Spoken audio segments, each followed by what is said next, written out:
Happy New Year, everyone. It's great to see you again. It's great to be back. It's great to start a new semester fresh.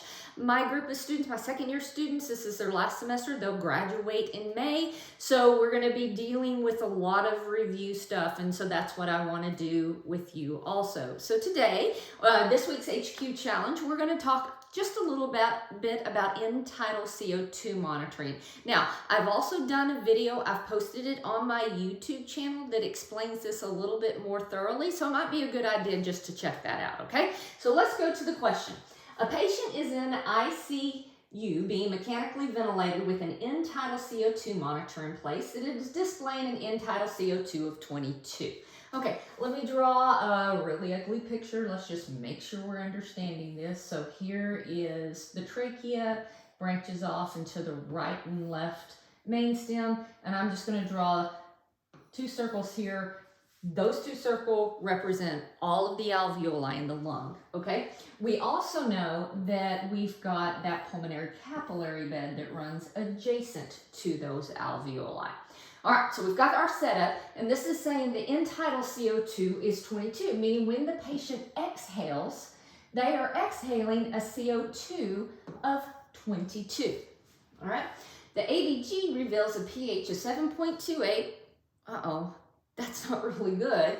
And a CO2 of 65. Okay, let's just break this down. Right now, I know this is ventilatory failure because the pH is less than 7.30 and the CO2 is greater than 50. It's at 65.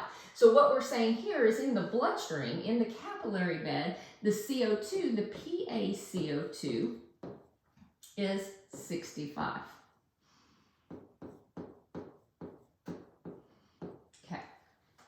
Something's wrong. If it's 65 here, the patient ought to be exhaling close to 65, okay? In a normal lung, the patient would be exhaling that 65. There can be a difference between those two of anywhere between 3 to 5 millimeters of mercury, but something is severely wrong here, okay? All right, so you start thinking, okay, well, what could be wrong? Upon assessment, the patient's heart rate is 120. Ooh, that's not really good. Respiratory rate is 45. This is weird because if I have an adult patient that's breathing 45 times a minute, they should be hyperventilating. And see that CO2 is 65? This is my first indication that there is something wrong in the pulmonary capillary bed, okay? Problems with CO2 removal will be problems typically that are in the pulmonary capillary bed, dead space disorders, okay? So really what's going on here is there's a problem in the pulmonary capillary bed, and maybe there's like a great big blood clot right here. And so do you see as the blood travels to this right side, it's not able to get to those alveoli so that the CO2 can be exhaled. So if you take, basically what they're exhaling into the alveoli here may be severely low. Let's just say it's 0 because, it's just what I'm going to say. And here is 65. Well, by the time this comes up and is average, they're exhaling 22, okay?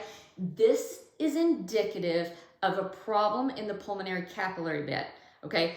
When this spread is different, if you take 65, PaCO2, Paco, 65 minus 22, that's 43, okay? That's a huge difference. I know we have a dead space disorder. This is an increase in physiologic dead space, okay?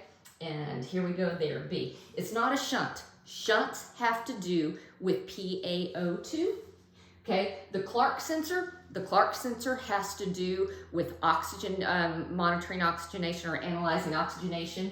And then a decreased physiologic dead space would be if that difference, the difference between these two numbers were smaller. So we have an increased physiologic dead space. Let's just turn this into calculating physiologic dead space. Paco minus pico divided by Paco. So 65 minus 22 is 43 divided by 65. Calculator. Okay, let me just make sure that was wrong since I did it in my head. 65 minus 22 is 43 divided by 65. This means physiologic dead space. is 66%. What this means is that 66% of the tidal volume that the patient is inspiring is not participating in CO2 removal, which is why that CO2 is 65. So this patient right here, we'd end up probably taking them for a CT scan to see if there is a pulmonary embolism and then start treating and supporting that way, okay? Hope this has helped. Stay tuned for next week. We'll just continue to review each week with some TMC type questions. See you soon.